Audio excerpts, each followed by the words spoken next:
welcome to my first official video on this channel. I love watching everybody's monthly TBR setting videos, so I thought there wouldn't be a more perfect video to start with than setting my August TBR. I went ahead and made myself one of the little jars that everybody's got. I filled it with not only my entire physical TBR, which there is a lot of, but also a lot of TBR prompts, so I get a bit of a mood reading choice that's kind of led by the prompts, but also a bit of ownership of, if I pull out a book that's been on there for a while, I'm going to have to force myself to read it to try and help bring my physical TBR down. I haven't included any of the books that are currently on my Kindle because I feel like I don't feel the overwhelming presence of them as a TBR, if that makes any kind of sense.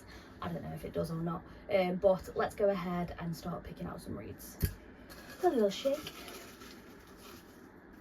We have got part of a series. Okay, so I like this one because it means I could either start a new series or I could go for the next one in a series. What are my options? Daisy Hates is a good shout because I've only read book one in the Magnolia Park series and I'm still on a bit of a romance hype at the moment. I recently finished Done and Dusted by Lila Sage. I do technically have book 2 on my Kindle, so I could do an e-read for it. I haven't got the physical copy, so that would kind of defeat the purpose of bringing down my physical TBR. I dropped it. I've got the Graceland series by Kristen Cashore. I've read the first 2 books, but I haven't read the third one, but I don't know if I'm particularly in the mood for getting back into a fantasy series. Okay, book number 1, part of a series. We're going to go for Daisy Hates by Tessa Hastings. Still in a romance vibe. It's on my physical TBR and I've already read book 1, so it makes sense not to start a brand new series. Go ahead and pick number 2.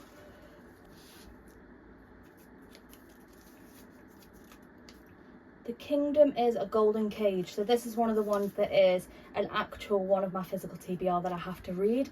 I know exactly what this is, and it's one of my locked library reads. I have stopped my subscription at the moment because while I love these stunning editions that I get, I find myself never picking them up. But this is the one we've got. This Kingdom is a Golden Cage by Lily Inkwood.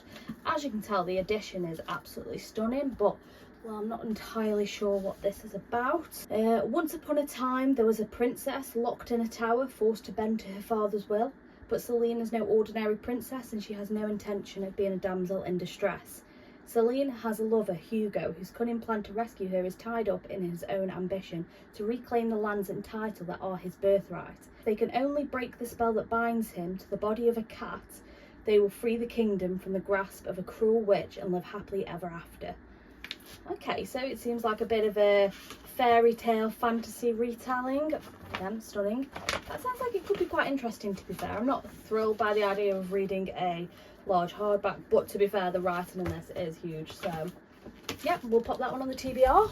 Okay, so that's The Kingdom is a Golden Cage. Let's pick another one. Let's give it a good shake up. I think we're going to pick 4 for this month. I feel like that's a good number with work and how many books I've kind of been averaging. And then I've got a couple of things I might mood read as well.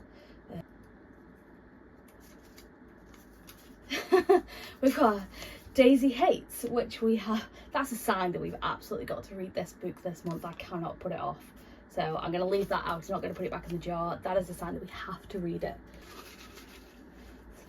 I want another prompt. I feel like I like the ones that are prompt, and getting one that's just a book kind of scares me, forcing myself to read it. Okay, here we go. The book that wouldn't be another one of the locked library ones, and that is another big book. This one is by Mark Lawrence. Again, it's an absolutely stunning edition. Like, I can't complain about that at all. But that is, again, the reason that I got it, as opposed to looking what the actual book would be about. Okay. Eva, I don't know. Evar has lived his whole life trapped within a vast library, older than empires and larger than cities. Levira has spent hers in a tiny settlement out on the dust where no one goes and nightmares stalk.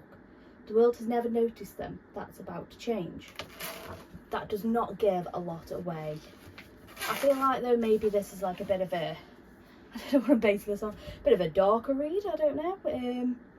Maybe not something I necessarily would have chosen to pick up in the summer. Maybe a bit more of a fall or a winter vibe, but we'll give it a go and see what that is. So I think we've got perhaps one more one more pick. Let's go for this one. What have we got? Oh, that's 2. Left or right, left or right, right. Right seems like it would be right. I'm sorry, that was terrible. Under 400 pages. Maybe something off like the thriller mystery shelf. This one is 325 and it's The Murder After the Night Before. That one could be a good little short option. Frida McFadden's Housemaid's Secret. That would also be knocking off another one in a series.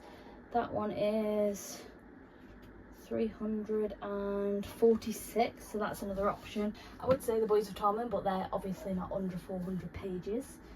I feel like between those maybe.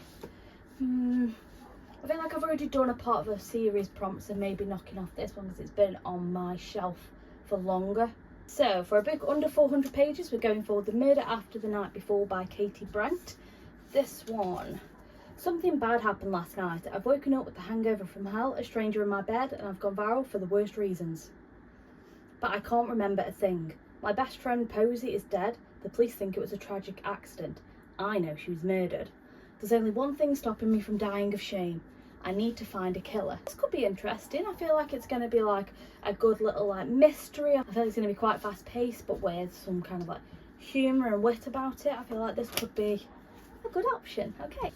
Okay, so the final picks from our August TBR are The Kingdom is a Golden Cage by Lily Inkwood, The Book That Wouldn't Burn by Mark Lawrence, The Murder After the Night Before by Katie Brent, and Daisy Hates by Jessa. Was I saying Tessa? I was, wasn't it? Jessa Hastings. I'm so sorry, Jessa. So that's the final books. If you liked this video, it would mean a lot if you would like and click subscribe to catch up in the next one, and I'll let you know how I get on with this. Bye!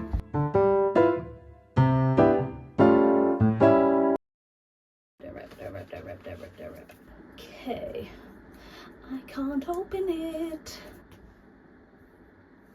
Oh, I don't know.